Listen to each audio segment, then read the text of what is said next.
เป็นอะไรอันนั้นคือแต่งตัวล่อแท้ฮะคือแต่งตัวล่อแท้ไปงานดองโอ้ไปงานดองเป็นหยังอันนี้ไปเฮ็ดหยังอยู่งานดองเป็นพอล่าม โอ้อาชีพหลักๆเฮ็ดหยังนี่อาชีพหลักๆเลย เป็นพอล่ามเขา อาชีพพ่อล่ามอืม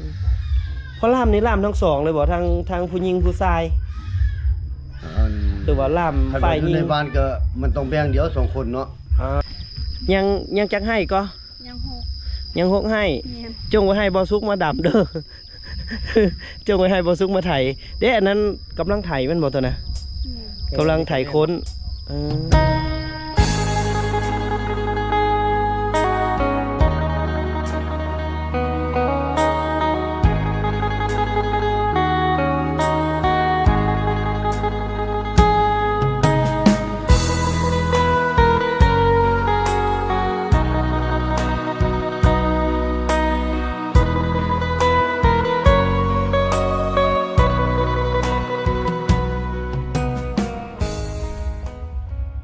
ตอนนี้บ่เตียงคำอยู่ที่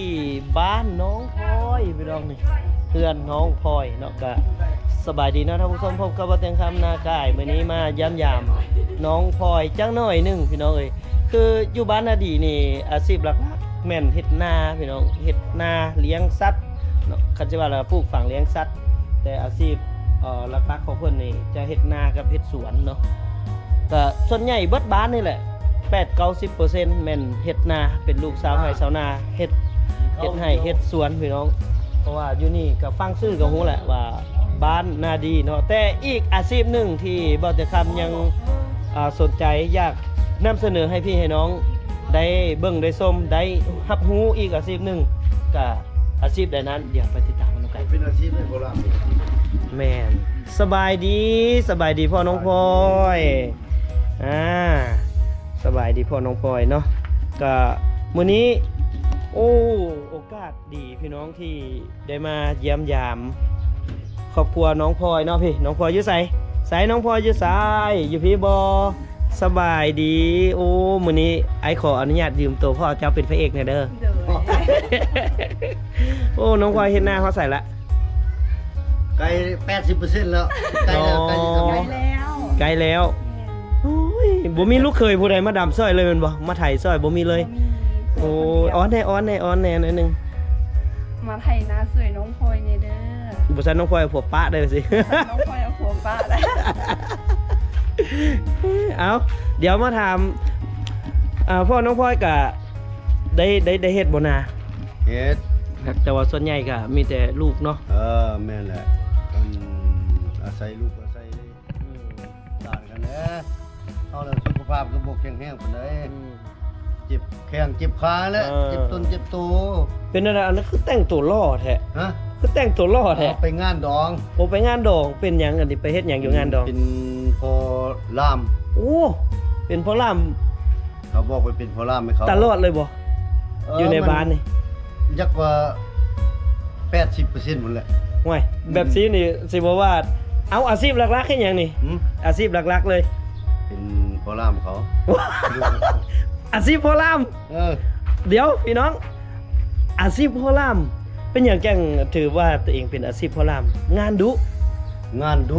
80% หมู่ครูก็บ่เฮาไปก็จำเป็นเลยเนาะเขาก็ขัดบ้านขัดเมืองบ่ได้หน้าที่พ่อล่ามนี่เฮ็ดหยังแน่นี่นี่หยัง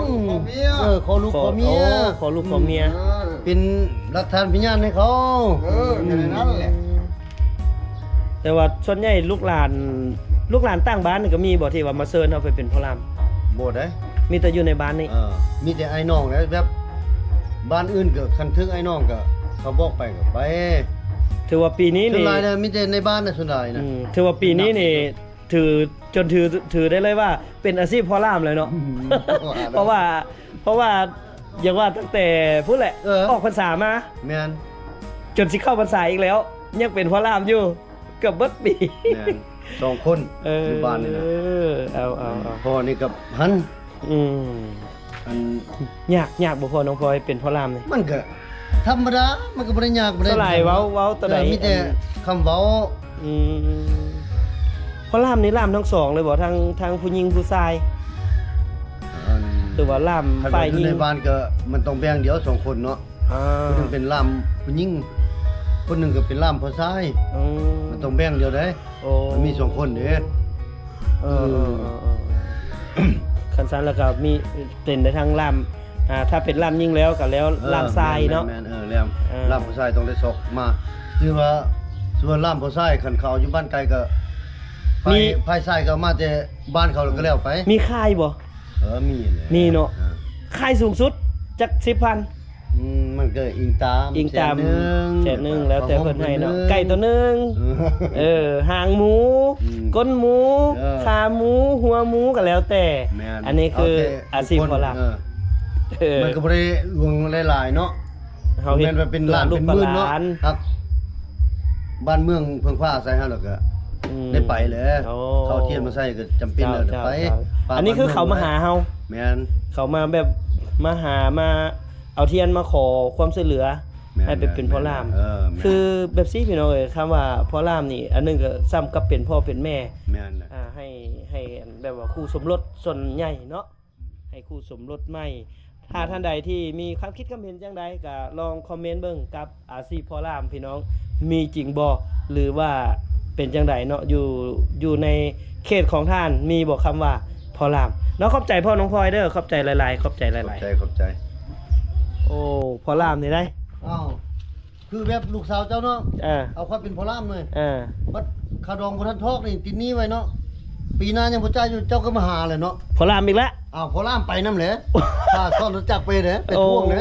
ทวงเงินเด้ โอ้ มัน ทุกข์เลยเป็นพ่อล่ามเลยบ่แม่นว่า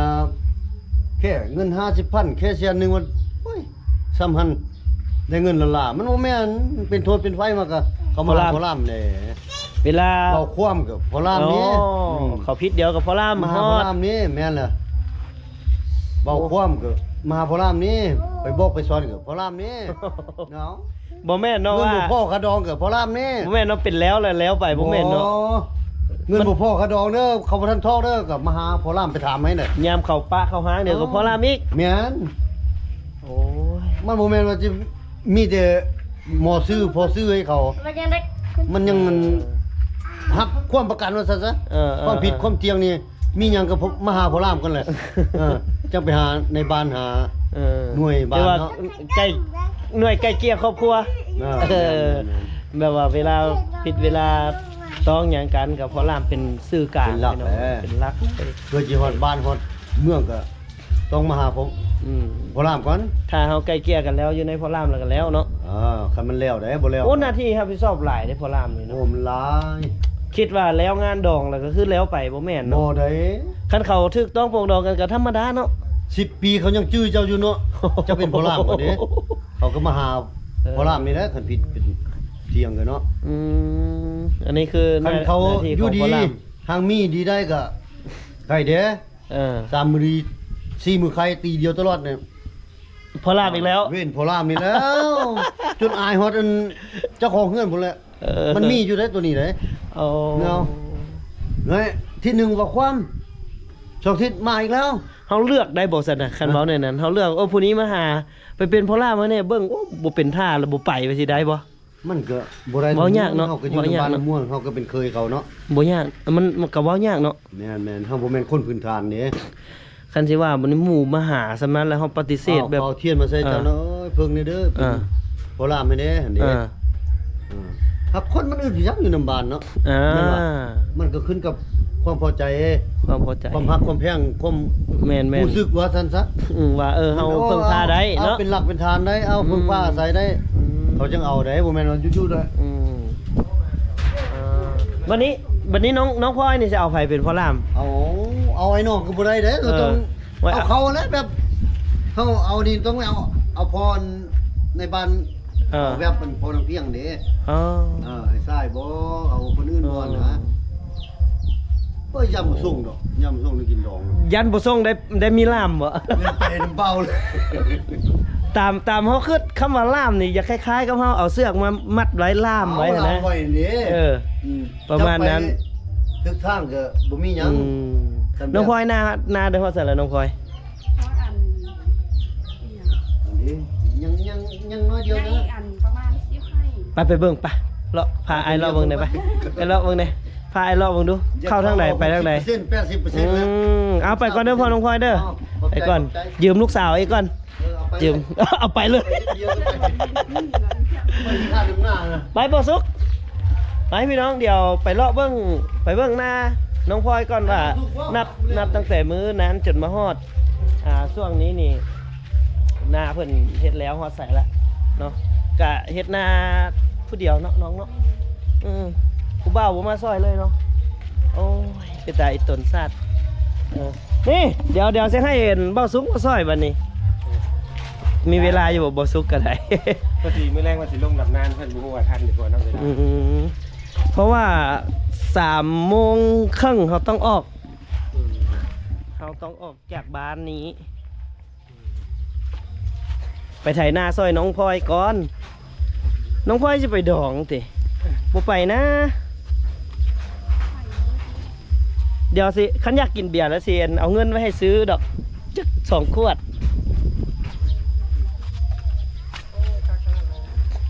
บ่สุกได้ออกมาจักเทื่อละไปพี่น้องเลาะเบิ่งนาหนองพลอยจังหน่อยหนึ่งมื้อนั้นบ่เตียงมากอะเพิ่นกำลังดำแล้วก็ไถเนาะเพิ่นก็ไถนาไว้แถวนี้แหละโอ้ไกลสิแล้วแหละนาหนองพลอย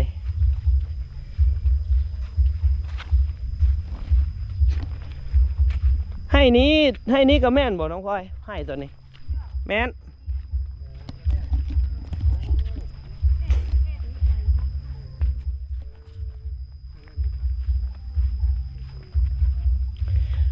ตะกร้าคือสิเป็นให้สุดท้ายเนาะ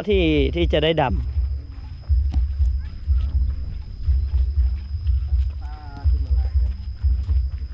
ห่วยไกลสิแล้วเราได้บ่สุกเจ้าฟ้าวมาเฮ็ดซอยเพิ่นได้ ตัวนี้ก็แม่น เด้มื้อนั้นเขาคาดให้นี้เนาะให้กำลังดำได้เครื่องนึงนี่แหละมื้อนั้นน้องพลอยคาดนาตัวนี้แหละพี่น้องให้นี่แหละ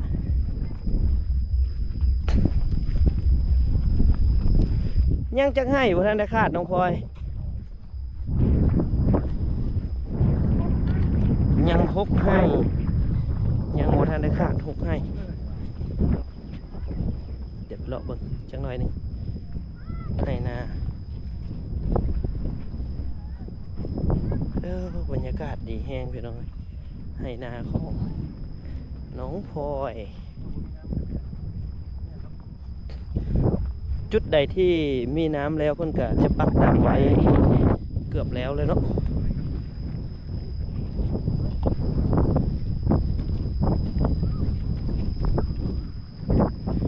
น้องพลอย FC ถามคือเก่งแท้วะคือไถหน้าเก่งแท้ ตอนนี้ดำให้นะ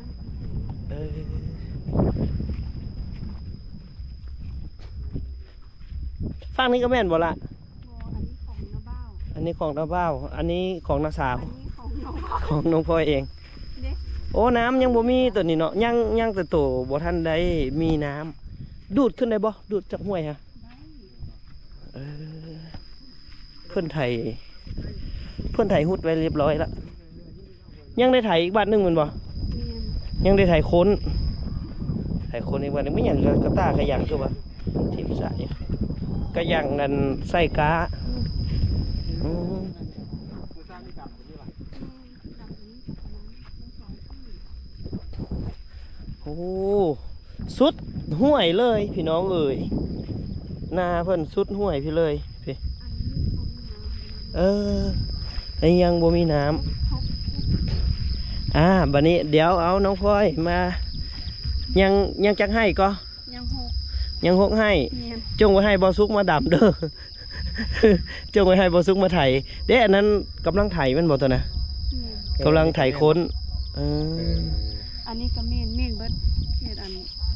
กำลังนี่เนาะ รวมๆแล้วอันมีจักให้ก็นาน้องอะ นี่อันซาวให้ มีซาวให้ เมียน ฮอดใส่ เด้เฮ็ดนั้นมาฮอดนี้ พี่น้อง กลางคืนนี่โฮได้ดูดนะ ตอนนั้นก็ยังดำเนาะยังดำตัวนั้นดำ2ให้3ให้ ยังซี่ให้ ยัง4ให้ยังบ่ทันได้ดำเนาะอันนี้คือนาน้องพลอยพี่น้องนาน้องพลอยสาวนาดีกับ ป้าตัวไอโพสต์ลงอ่าติ๊กกะตอกคนกะไปเบิ้งเขา30,000 40,000ป้าตัวบุคิดว่าคนสนใจขนาดสาวลาวดำนาไถนาเนาะไถนาขาดนามื้อนี้สิให้ไอซุกได้ไถอยู่บ่ฮะคันให้ไอซุกไถอยู่ใส่ให้ไถอยู่ใส่ให้ใดให้นี้ ป้าบ่มีน้ำ คือบ่ให้อันคาดอันตัวดำแล้วนี่ ป้า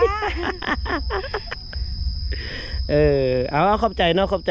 จน้องพลอยที่พามาเบิ่งให้เบิ่งนาสรุปแล้วยังฮกให้ เนี่ย โอเคไปเดี๋ยวเข้าบ้านเนาะ แค่นี้ถ่ายแล้วแต่ว่าต้องได้ถ่ายคืนเนาะ เนี่ยเพราะว่า เดี๋ยวถ่ายรูปน้องพลอยหน่อยหนึงกัน เขาเจ้าว่าไข่แบบ มีน้ ละเอียด ยิ้ม ำ 3 2 1 2 3อีกเด้อ3 2 1 แม่ถ่ายหูกับน้องพลอยนะ อันเด้ว่าแล้วว่าแล้วไปพุ่นน่ะมาสร้างเอาผลงานอย่างเดียวบ่สุกฮะ เห็นอะไร คือกระสิเฮ็ดแบบใดก็เฮ็ดแบบนั้นแหละ3 2 1บ่เห็นตีนเด้อ บ่เอากันได้ตัวตีนนะ นั่นเด้อมันคือใส่แทบว่ากองตัวนี้เท่าไอ้หลีได้นี่พี่น้องใส่แบบนั้นอีกบ่ให้น้องพลอยอยู่หน้าไหมโอ้เพื่อนเดินมาบังจนเบิดเลยจากแซนแล้วบ่3 2 1บ่สุกขยับมาพี่อีกโอเค1 2 3โอเค ได้วิวอยู่เนาะ ได้อยู่จนนี้พูดแล้วจากวิววิวพี่น้องเอ๋ย ไปทางใด กลับคืนไปทางใด ไปนี่ก็ได้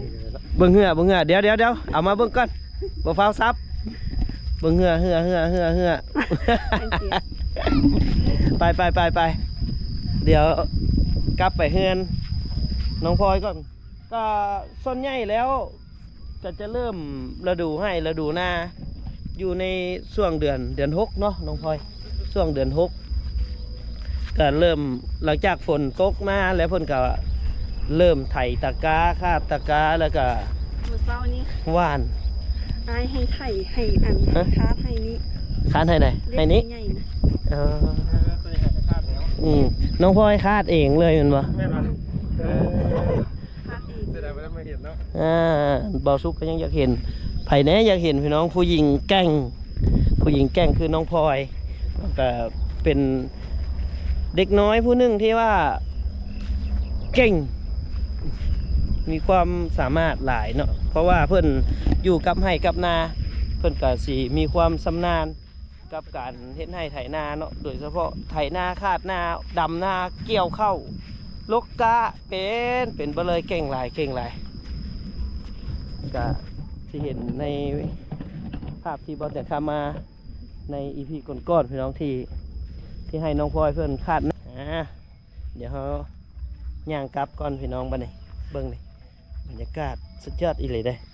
ทงไห้ทงนาอีกประมาณอาทิตย์หนึ่งเนาะน้องพลอยกะอาทิตย์2 อาทิตย์ก็เข้ามันก็สีเขียวมันบ่ แม่ เข้ามันก็สีเขียวงามกานี่เหลือบ่ละ บ่ได้เหลือเลยย่างบ่พอ ยันบ่พอ3คันมันบ่พอเฮ็ดอะไรบัดนี้ ไปขอ ให้ขอน้ำเขา ขอซื้อบ่ส่วนใหญ่ขอซื้อบ่หรือขอละ ขออันได้ว่าไปดำนาช่วยเขา เอาไปดำนาซอยเขาแล้วก็เอากาน้ำเขามา เนี่ย อืมถ้าเบิ่งพี่น้องเบิ่งเพื่อมื้อแรงอาจสิได้เห็นเพิ่นไถนาให้บ่สุกเบิ่งให้บ่สุกไถพร้อมเลยมื้อก่อนไอ้บ่ได้เตรียมโตมาไอ้ก็บ่ได้ไถไปลองเบิ่งจักเทื่อยันรถไถเพิ่นปีนเด้คันไถบ่เป็นนี่มัน ปีนเขา ฮะ ด่าไอ้เสีย ฮะ บ่ปีน บ่ปีนบ่ เนี่ยอันนี้ก็ลองทำอิฐเนาะ มืออันน้องไทยให้ไอเตียงเบิ่งนะมือที่2ด้วยนะ แม่นว่ะ แม่น เออ เพราะว่าน้ำเบ้าบอกให้อันไทย อ๋อให้ฮัด ไปจับทำอิฐนะอู้ นี่น้องพลอยบัดนี้เฮ็ดอันนี้ น้องเอาไม้ใส่แล้วขึ้นยืนไปเลย มันจังบ่ได้ย่าง สำบายได้เลย ทำไมแล้วก็ยืด เพราะเขามัดใส่อันอีหยังวะใส่ไข่บ่ มัดใส่รถเบาะหรือว่ามัดใส่ มัดใส่อันไข่ แม่นวะ เมียนเห็น แล้วก็ เขาเจ้าเฮ็ดเด้อ อืม แต่ว่าบ่กล้าเฮ็ดกับ เนาะแล้วมันสิยืนโอ้ยยืนไปเลยแม่นบ่เขาสิบ่ได้ย่างตามมันบ่เอ้าเขาสิบ่ได้ย่างตามเลยเอ้าไปขึ้นไป